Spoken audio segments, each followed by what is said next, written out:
Toyota's Fortuner is the quintessential SUV. Big, tough, built on a solid frame. It's what you need for the worst roads you can find and the most challenging off-road conditions. Now they've updated it. It gets a new grille, a new chin, but most important, 204 horsepower under the hood. It also gets 500 Nm of torque. What's it like to drive? Well, let's get right in.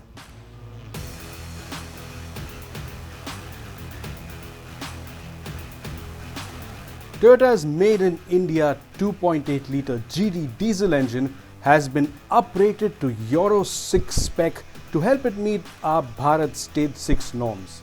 The increase in power has primarily been done by using a more powerful variable nozzle turbo, the latter now controlled by an electric motor. The big hit of torque now comes in from just 1600 RPM, and Toyota has increased the airflow at higher engine speeds too. Now this Euro 6 engine is a bit smoother and less gravelly at low RPM.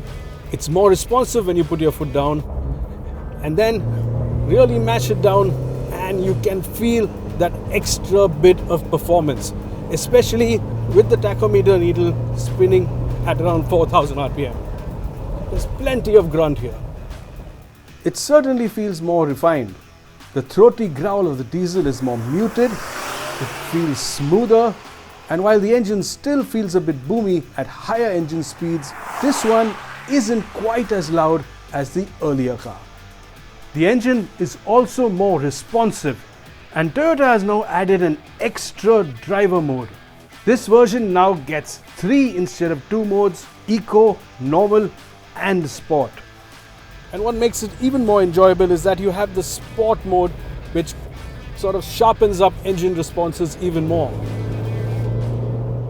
Even the 6-speed gearbox is quick to respond and easy to control with your right foot, or for that matter, the paddle shifters behind the steering wheel. The updates to the engine have also made the new Fortuner faster against the clock. It takes just 11.2 seconds to get to 100. And that's as quick as the fastest SUV in the segment, MG's more powerful Gloucester. With the stronger bottom end, the new Fortuner is even a second quicker than the earlier one in the 20 to 80 sprint. So all in all, more refinement and more performance. The suspension feels a bit more supple, but ride and handling haven't changed all that much. The body on frame setup and the big wheels, however, mean the ride is always busy. There's always a small amount of movement, even when the road surface isn't too bad, and that means you aren't as comfortable as you could have been. The Fortuner steering is still a bit heavy at low speeds, and of course it rolls in corners.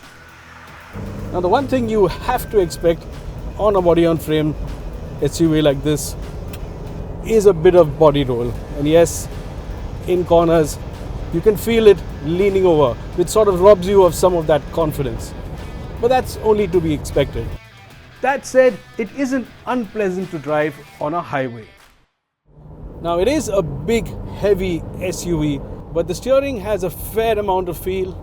You do get a good idea of what the wheels are up to, and as long as you're not over ambitious, you can even enjoy driving the Fortuner at a rapid pace. Where it is particularly good, however, is over the rough stuff. Now come upon a broken section of road like this one, and the Fortuner is exactly the sort of car you need. You can just drive over it without paying attention, without giving it a second glance, and this tough as nails body on frame SUV takes everything in its stride. And that's the sort of appeal of an SUV like this. Absolutely dynamite over the rough stuff. We didn't get a chance to do some serious off-roading, but Toyota has also uprated the 4-wheel drive system. You now get a differential lock, which should make a difference when you're doing some extreme off-roading.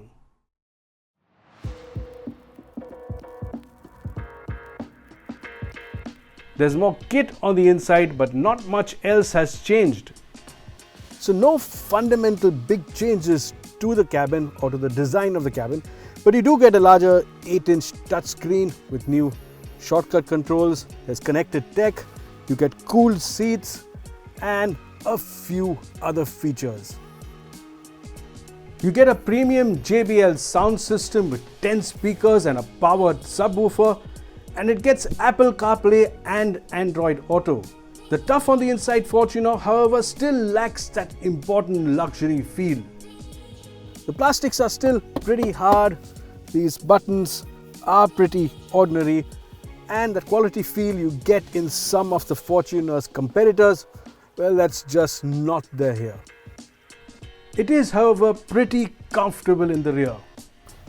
So as always, it is a big climb up into the seat of the Fortuner because of the chassis below. But legroom here is pretty good. The seat is comfortable, there's a good amount of thigh support. You can recline the backrest and should you want, take the seat all the way back or forward. So plenty of adjustability here and comfort. You also have your own blower controls and there's a decent amount of headroom. The third row is also quite usable for short drives. Getting in, however, is anything but easy. Now getting into the third row is just a flip of the seat away, but this aperture is pretty narrow, so you have to make a bit of effort. You need to duck down, you need to come forward like this, and then it's not as easy. It's a bit more comfy once you're sat down. Now headroom is tight and you're seated pretty low. You can make out by the knees up position. But for short drives, this is probably the best of the rest. MG's Gloucester having the most space on the third row. So that's the new 2021 Fortuner in a nutshell.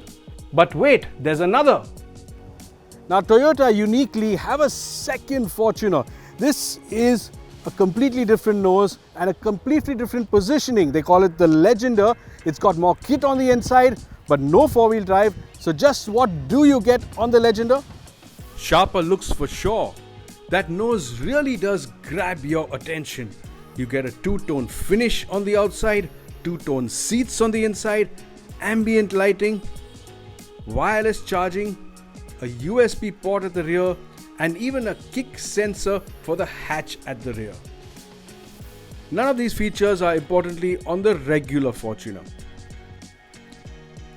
You still don't get powered third row folding seats, an electronic parking brake, or of course a sunroof. At an ex-showroom price of 37 lakhs, the new 2021 Fortuner is more expensive than all its rivals by at least a couple of lakhs. The cabin isn't a big step up, it doesn't get a sunroof, and in many ways it still drives and feels like the hardcore off-roader it is. Still, Toyota now provide you with more kit on the inside. The extra performance makes driving more effortless, and with its uprated four-wheel drive system, it is likely to be even more accomplished off-road. Those interested in the Fortuner will also find it difficult to choose between the 4x2 only Legender and the top-of-the-line 4x4 Fortuner. Do you trade looks and sophistication for real off-road ability? It's a tough call. What we can, however, say, and with a fair amount of certainty, is that if you're looking for a tough, dependable off-roader with a no-nonsense attitude, this is the SUV for you.